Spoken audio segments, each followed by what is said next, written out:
Update on Element Electrolyte Drink Chocolate Salt. I tried it with just water and honestly I didn't really like it.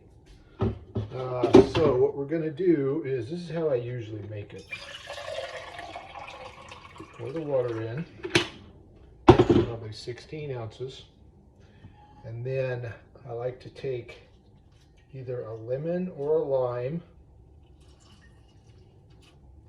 whole, cut it in half and squeeze it. Then take Bragg apple cider vinegar, 1 tablespoon. You can put 2 in there if you want.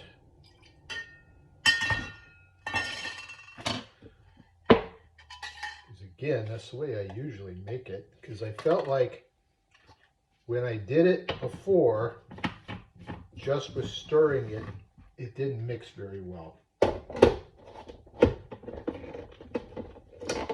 Okay, Ninja on. I'll be back in a minute. I'll stir it up with the Ninja. Okay, I'm back. Now it's very well stirred up because it was in the blender. Let's see how this tastes.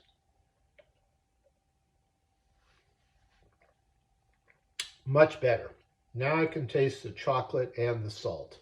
So just using the spoon didn't work. This has also got my extra stuff in it, the apple cider vinegar and the whole lime. Much better. Okay, so not a bad buy. I still like some of the other ones better, but I can recommend this.